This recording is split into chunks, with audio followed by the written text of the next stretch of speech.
दोस्तों, आप सबका स्वागत है मेरे चैनल लर्न मैथ में। आज हम डिस्कस करने वाले हैं लोकेशन ऑफ रूट थ्योरम। ये एरिया एनालिसिस का एक बहुत ही इम्पोर्टेंट प्रूफ है। मैं इस वीडियो में लोकेशन ऑफ रूट थ्योरम का स्टेटमेंट एंड प्रूफ करूँगा। तो चलिए शुरू करते हैं। पहले मैं स्टेटमेंट इस पेज पर लिखा हुआ स्टेटमेंट है लोकेशन ऑफ रूट थ्योरम का statement. Let I is equal to closed AB and f of I to R is a continuous on I if either f of A less than 0 or less than f of B or f of A greater than 0 greater than f of B, then there exists a number C belongs to open AB such that f of C is equal to 0।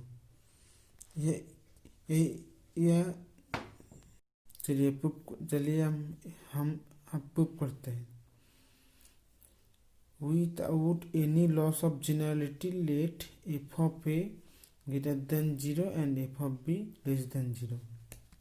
उसका मतलब क्या है? हम theorem में state करा है f of a and f of b are opposite sign.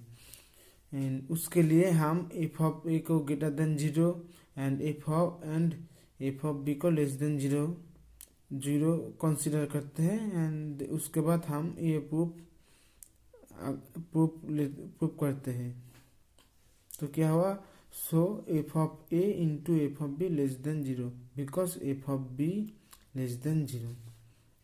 उसके बाद हम एक सेट एस कंस्ट्रक्ट करेंगे जो इस सेट कंस्ट्रक्ट करेंगे।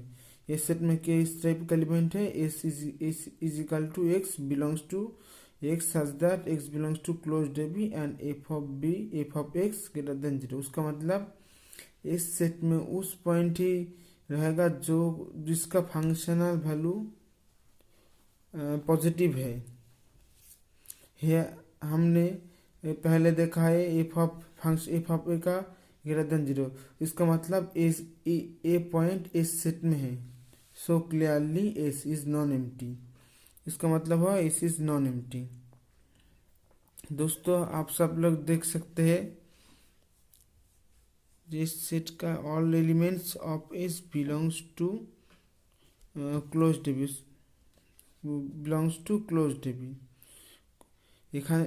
इसका इस सेट का सब एलिमेंट क्लोज्ड बी में है।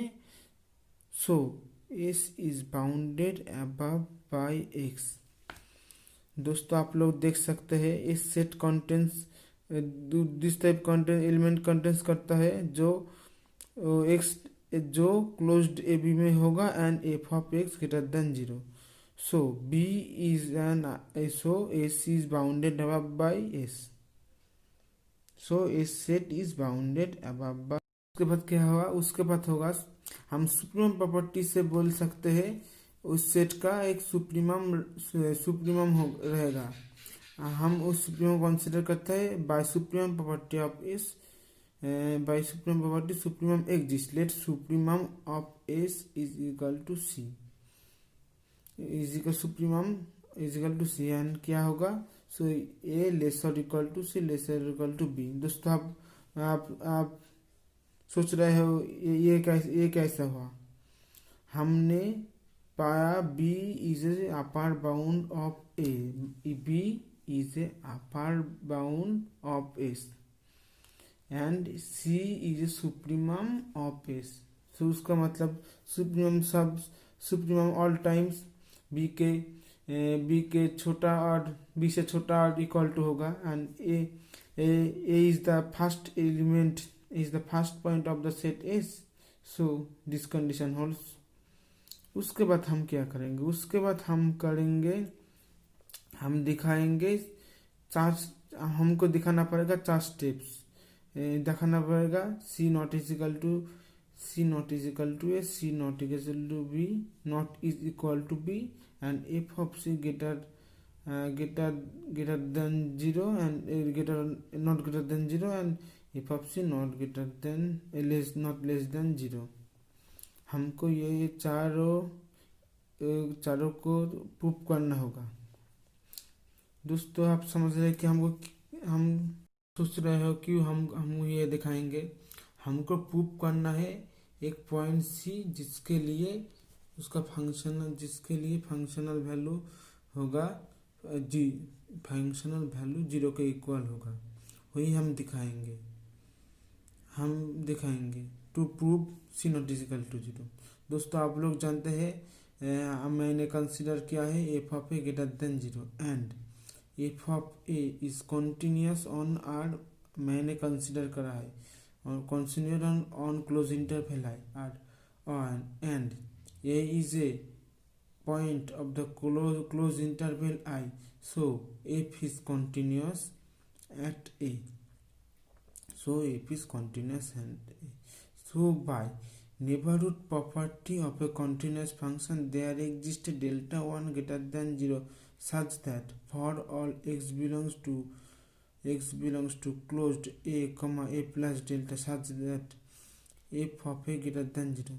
हम नेबरहुड प्रॉपर्टी में देखे है आप नेबरहुड प्रॉपर्टी में देखा है कोई भी पॉइंट उसका फंक्शनल वैल्यू ग्रेटर देन और equal to 0 greater than 0 then there exist a neighbourhood delta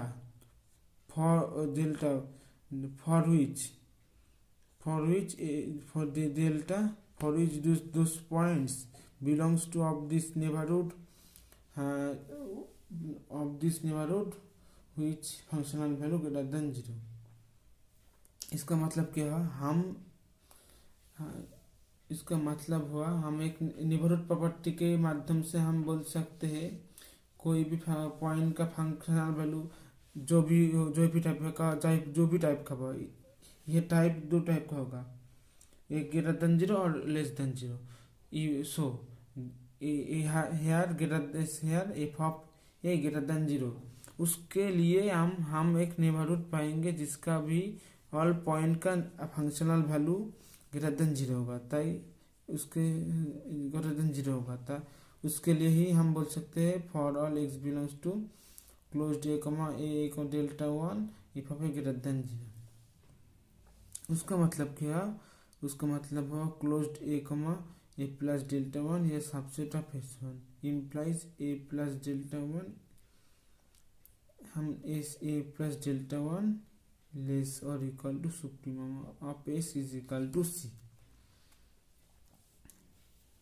इसका मतलब हुआ a less than a plus delta less और equal to C implies a less than C implies C not is equal to B।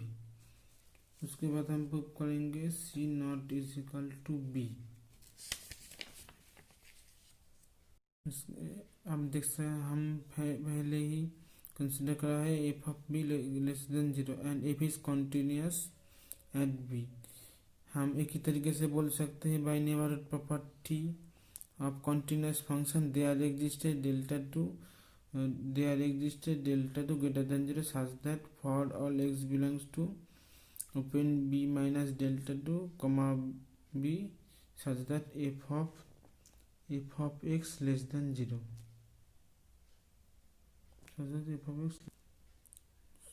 उसके बाद हम क्या बोल सकते हैं b minus delta 2 is an upper bound of s। हम b minus delta 2 को अपर बाउंड किया कैसे बोलेंगे, हम क्यों बोलेंगे b minus delta 2 is an upper bound of S, because b minus delta 2 belongs to closed b and functional value of b minus delta 2 is less than 0, so we can say that b minus delta 2 is upper bound of S। उसका मतलब c इस set का supremum है implies C less और equal to B minus delta 2 implies C plus delta 2 less और equal to B implies C less than B implies C not is equal to B. उसके बाद हम क्या करेंगे, उसके बाद हम प्रूव करेंगे f of c not greater than 0।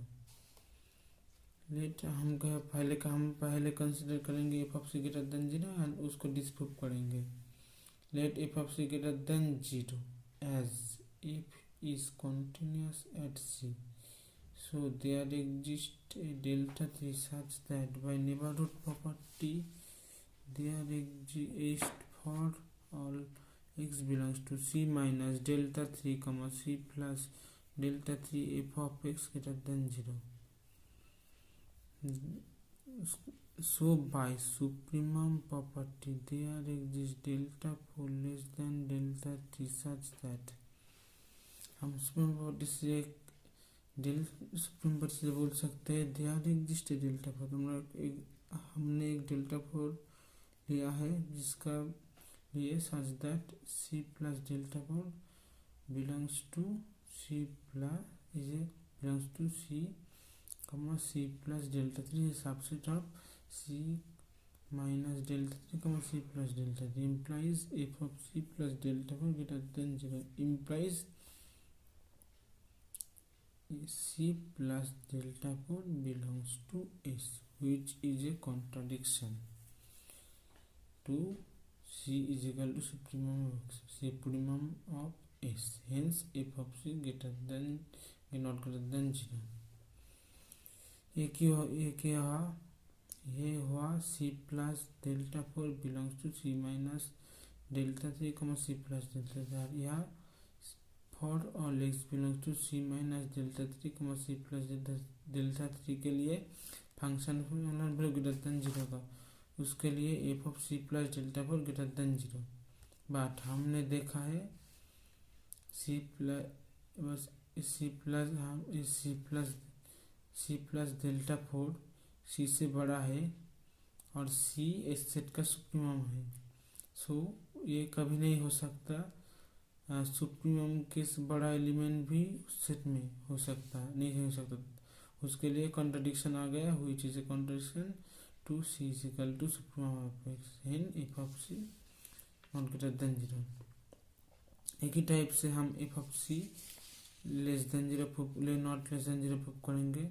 if f of c less than 0 and if is continuous at C, there exists delta 5 greater than 0 such that by neighborhood property there exists a for all x belongs to C minus delta 5 C plus delta 5 उसके लिए f of functional value for f of x less than 0 implies C minus delta 5 less than x less than C plus delta 5 implies f of x. हम ये line से ये लिख सकते हैं. And now इस C is equal to supremum of S and so for delta 5 C minus delta 5 is not upper bound of S. क्यों C minus delta 5 upper bound नहीं होगा? Because C is a supremum of S and any element less than supremum is not upper bound of S. उसके लिए C minus delta 5 इस set का अपर bound नहीं होगा. So by supremum property there exist a alpha belongs to A such that C minus delta 5 less than alpha less than less or equal to C implies क्या होगा? implies alpha belongs to C minus delta 5 C plus delta 5 implies इसका क्या मतलब है? implies f of C less than 0 but alpha belongs to S. उसके लिए क्या होगा? f of alpha greater than 0 which हम पहले पाया f of alpha less than 0. उसके बाद हम अल्फा S में है उसके लिए हम पाया f of alpha greater than 0 which is impossible. So which is a contradiction to f of C less than 0. अतएव उसके लिए अतएव f of therefore f of C is equal to 0 proved.